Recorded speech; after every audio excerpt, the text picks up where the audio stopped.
Okay, the problem is a ball rolls off a sphere. It rolls down the side of the sphere and eventually is moving fast enough that it becomes airborne. And the question is, at the point where this ball becomes airborne, how fast is it moving and where is it at what angle relative to vertical is it when it goes into a free fall? If this question looks familiar, it's because I did a similar video a couple of years ago involving essentially the same question, except there was no friction between the ball and the surface of the sphere. And in this case, there is friction between the ball as it rolls down the side of the sphere and the sphere that it's rolling down.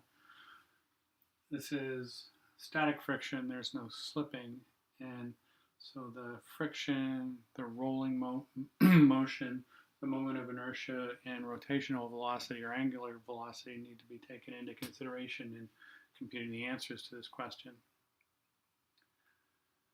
So take a look at line 1 here in order to understand this problem and how to solve it. A little bit about conservation of energy, centripetal acceleration, angular velocity, and normal force need to be understood. Is basically conservation of energy that's used to solve this problem. So conservation of energy says that at any point during this ball's travel, its total energy remains the same, remains constant, and it's made up of potential energy and kinetic energy. The potential energy and kinetic energy probably change during the course of travel, but they add up to a constant value. That's what conservation of energy is saying. So potential energy is the energy that the ball has due to its height. Its initial height, in this case, I'm going to use as the radius of the sphere, so I'll call its initial height r. And at any given point, the potential energy in that ball is its mass times gravity times its height. And at the beginning, its height is elevation r, radius of the sphere.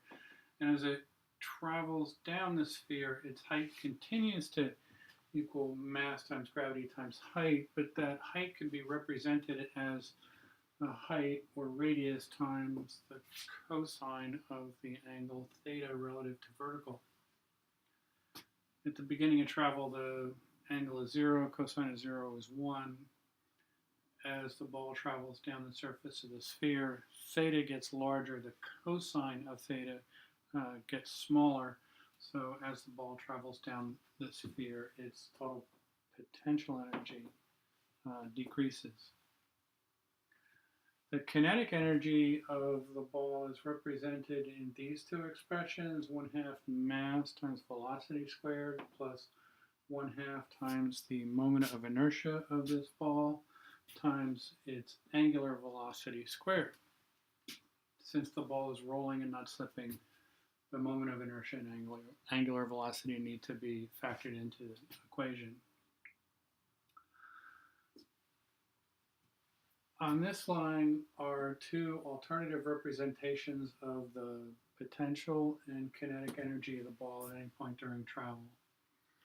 Its potential energy is mass times gravity times radius, initial height, times the cosine of the angle theta, which gets bigger and bigger during travel. So the cosine of theta becomes smaller, so potential energy is decreasing as the ball descends the sphere and picks up speed.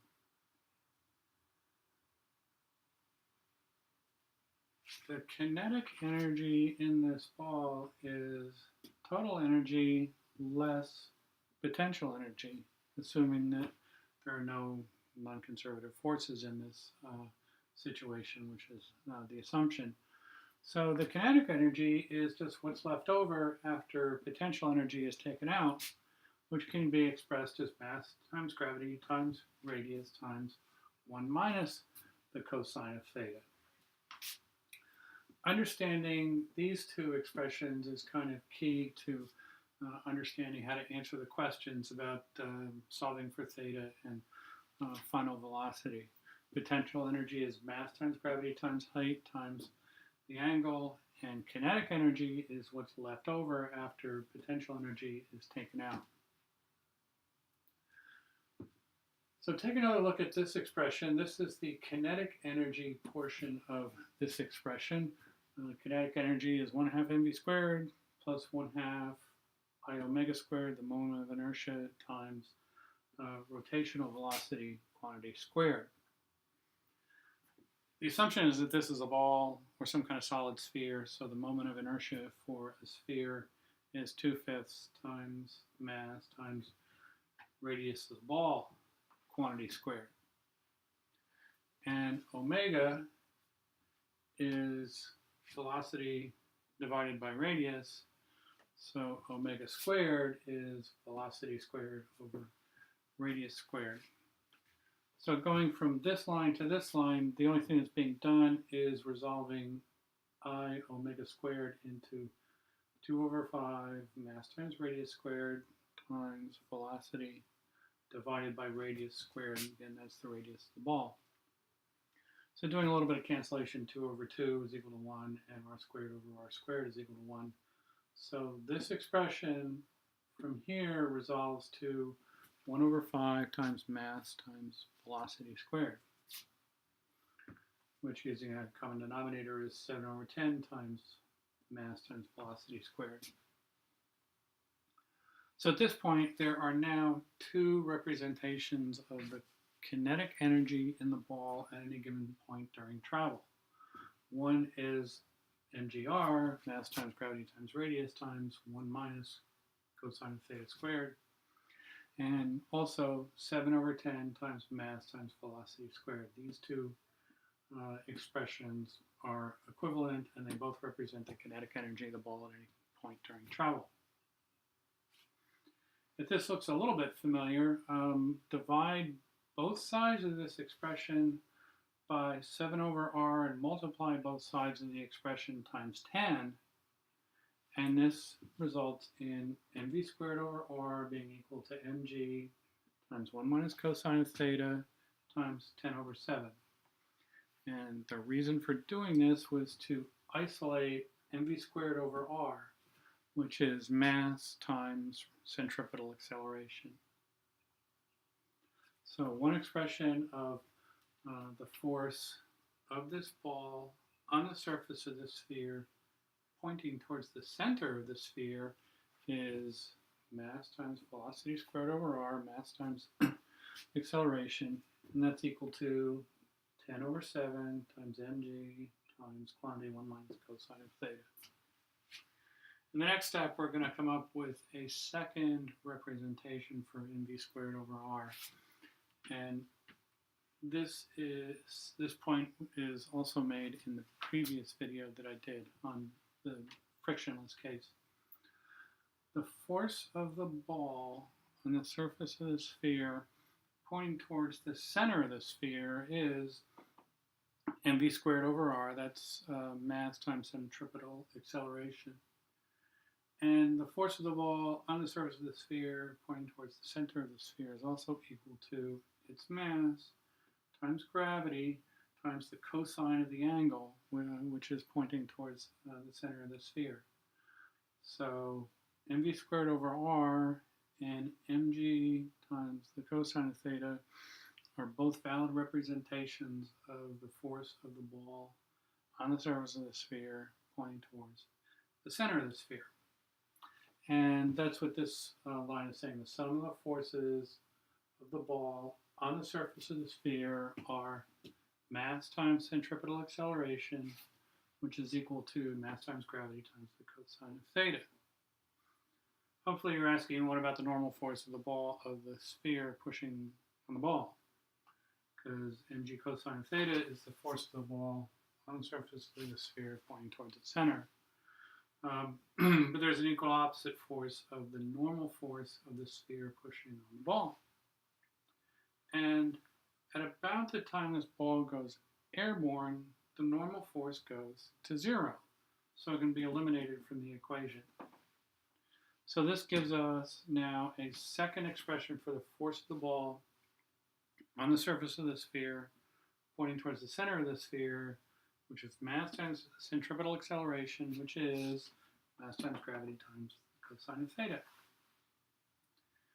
Doing this allows solving for theta. There are now two different representations for the force of the ball on the surface of the sphere pointing towards the center of the sphere, and they are mg cosine of theta and 10 over 7 times mg times 1 minus the cosine of theta. That's this expression. 10 over 7 mg 1 minus cosine of theta is equal to mg cosine of theta. So the result of this is that the angle theta is 54 degrees, and these four steps are just simplifying this expression. Mg exists on both sides, so it can be canceled out. This expression is distributing the 10 over 7, so that 10 over 7 minus 10 over 7 cosine theta is equal to cosine theta. And then bring both instances of theta over to the right-hand side of the expression. So 10 over 7 is equal to the cosine of theta plus 10 over 7 cosine theta, which is 17 over 7 cosine theta.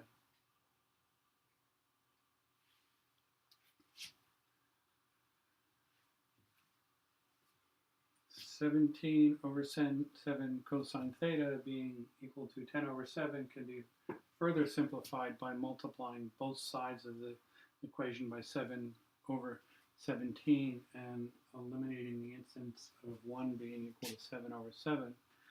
And the result is 10 over 17 is equal to the cosine of theta, which means the inverse cosine of 10 over 17 is 54 degrees. That's how this angle was computed.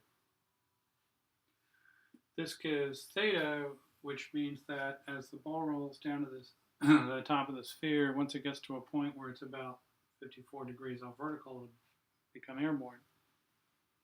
And the next question is, how fast is it moving? And it's previously been proven that mv squared over r is equal to mg cosine theta. And if 10 over 17 is substituted for the cosine of theta, velocity can be computed as the square root of gravity times radius times 10 over 17.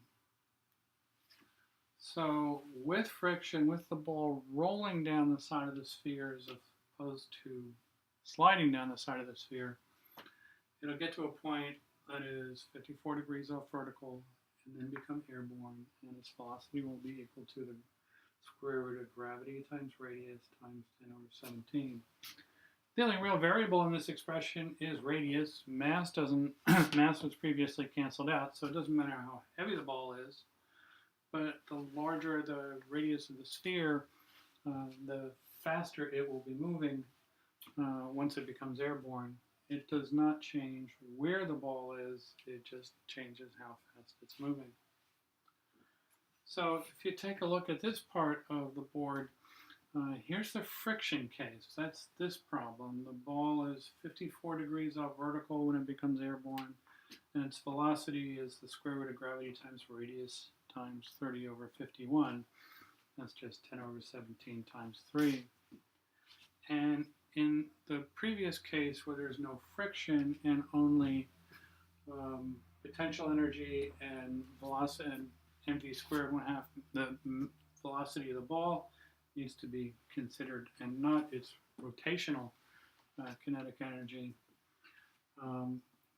If the ball simply slides off the top of the sphere, it'll go airborne at a position equal to 48 degrees off vertical, and its velocity will be the square root of gravity times radius times 2/3, which times 17 over 17 is 34 over 51. So in the frictionless case, the ball becomes airborne sooner, and it will be moving fractionally faster than in the case with friction. You're likely to see questions like this if you're taking mechanical physics. I thought this question was interesting, which is why I made this video. I hope you find it helpful, and if you've got comments or questions, please feel free to post them to YouTube and I'll answer you. Thank you for watching.